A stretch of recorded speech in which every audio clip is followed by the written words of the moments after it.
Have you ever really thought about why you believe the things you believe? Is it purely choices you've made all on your own over the course of your life, or have you been influenced? And influenced by who? Well, possibly your parents, your neighbors, the media. But what does that mean?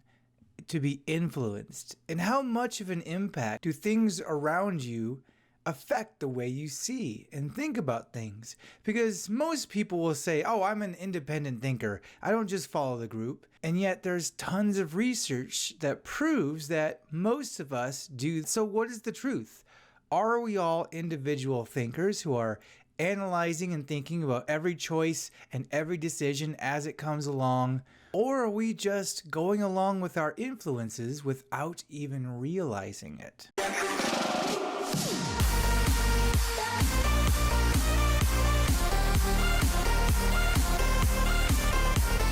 So political parties, when they meet, they will form groups known as a caucus. And the purpose of a caucus is to decide which candidates for office, which delegates for, say, the Electoral College or for primaries, do they want to nominate? Do they want to endorse? Do they want to support? But to do this, they need information. And one way they gather that information is through polls.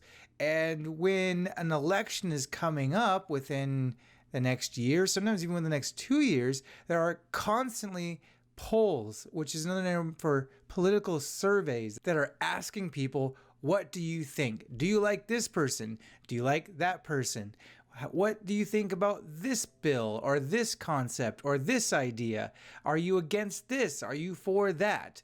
Tons and tons of questions being asked by a random sample of people, because it's very important that they get a random sample of people, because most caucuses, when they are doing these polls, they want honesty. They want a realistic look at what people think so they can make a campaign and decide which candidates have a shot at winning and which candidates have beliefs or have done things that are going to turn people away. But the search for information never stops. Even on voting day, there are exit polls where as people finish voting, they're asked, who did you vote for? What did you vote for? So that they can get the results of the election before the election's even done, before people have even finished voting. Sometimes people will hear the results of voting polls in the morning as people are exiting, and maybe they weren't thinking about voting, but then they hear the exit polls and they realize, hey, their guy might lose, so now they're going to go out and vote. So exit polls are another example of what caucuses do to figure out what are the voting behaviors of the citizens. But it doesn't just stop with polls. They also will organize focus groups where they will go to random cities, random communities, and gather people together and just ask them in person, hey, how do you feel about this topic or that topic or this candidate? Or let me show you this advertisement. How does this advertisement make you feel? If people respond positively to the advertisement or the speech or the idea, then they know, hey, this is a good one. Or if people don't like it, they hate it, then they know, okay, well, if this small group hated it, this focus group, well, maybe the rest of the country will hate it too. So throw it away. Don't sell that ad to a TV network. Let's just come up with something else because this focus group didn't like it. Which also helps those campaign staff members, those caucuses, to figure out what issues are important to people by conducting polls and putting together these focus groups. But this information, this data, is not just useful in figuring out how people are voting, but it can also be used to affect the way people vote, to actually try to influence them to vote one way or another. And one thing we've learned from all these questions is that there are many different influences on the way people vote. And the three biggest ones are party identification, because there's a lot of people that just vote for the party brand and they don't worry too much about the actual individual as long as that individual is a member of their preferred party, that brand. Also the candidate background, because not everybody just votes for the party. A lot of people do vote for the individual, but there are certain backgrounds that many people just won't vote for. For example, you need to be Christian. Anybody who has ever won a presidency, for example, has always been Christian. They say things like, God bless America.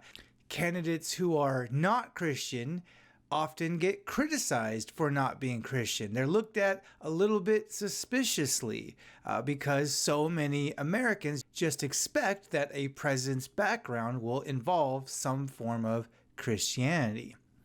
And the other biggest impact is voter background, the background of that person who's voting. Where did they grow up? What kind of family did they have? What cultural background do they have?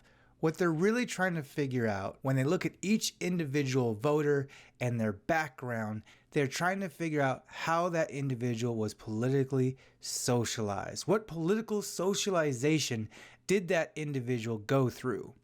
Political socialization is the lifelong process by which people form their ideas about politics and acquire their political values. Anyone that is a member of society has been influenced by some level of political socialization. One example is parents.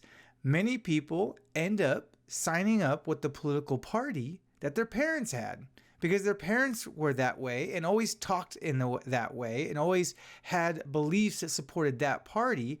And when a child grows up hearing those beliefs over and over again and not so much of the other party's beliefs, that's political socialization.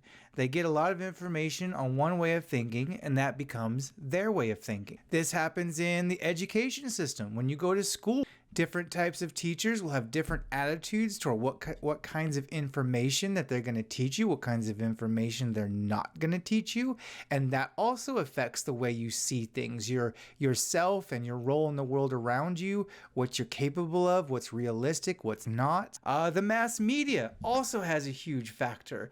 One of the biggest worries and concerns about the internet is that on one hand, it gives us access to so much information that we've never had before. We've never had access to so much information so fast like we've had over the past decade or so because of the internet.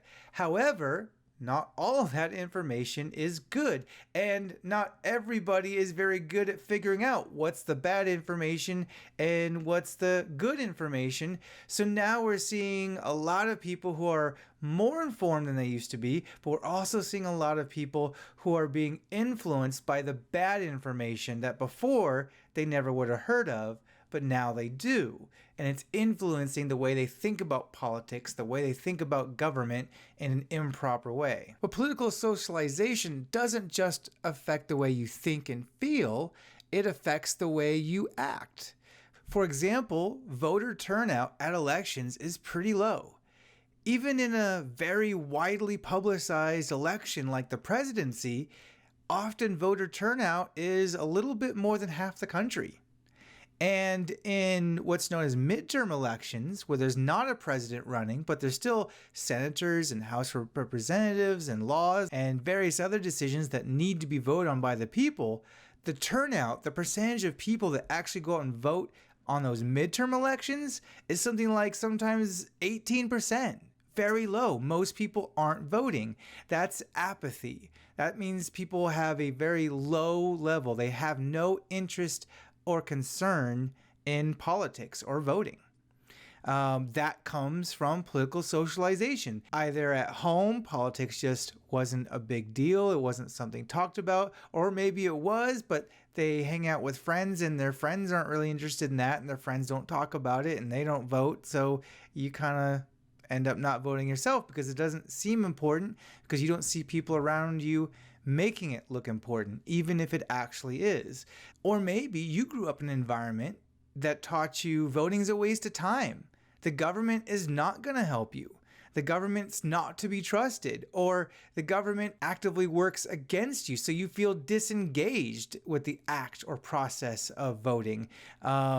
You have chosen to not participate in the process because you feel there's just no connection between what happens with the government and what happens with you. And unfortunately, this result of political socialization, as I mentioned earlier with the percentage of voter turnout, has begun to concern a lot of people, not just in America, but across the world, because this is not a problem that's just unique to America. There are some countries like Australia who have made it mandatory. You have to vote. If you don't vote, you're going to get punished. There's going to be a consequence if you don't vote, because they want to make sure everybody's voting, because most people, whether they agree with what Australia did or not, agree that low voter turnout is bad because elected officials only represent and make decisions for people that vote. Now, that's not the way it's supposed to be. They're supposed to be representing all the people, whether they vote or not. But if they come up with a plan that they think will benefit the country, but maybe a majority of the people who actually vote wouldn't like it, they're not going to put that plan out because they know they'll lose their seat. They won't get reelected. They won't get elected in the first place. So while it is true that in a democratic republic like America, the power resides in the people, what is also true is that if people don't use that power, they lose it. They have no power. If you don't vote, if you're not involved with the process, then you get ignored. Your wants, your needs, your issues get ignored. Now, some people are disengaged. They feel like, well, even if I vote, I'll get ignored. And that might be true, depending on the situation. But if you don't vote, you're guaranteed to be ignored. They will not care about you.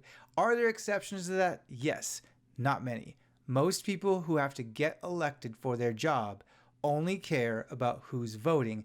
And if the number of people are not the majority, well, now the minority is making all the rules. The minority is making the decisions for who gets into office and who doesn't. And again, when I say minority, I'm not talking about racial minorities. What I'm talking about is number minorities, small groups of people that may or may not have the interests of the rest of the country in mind. Right? They're trying to help themselves out.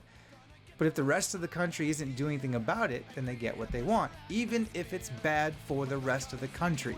This is why lower voter turnout is a concern.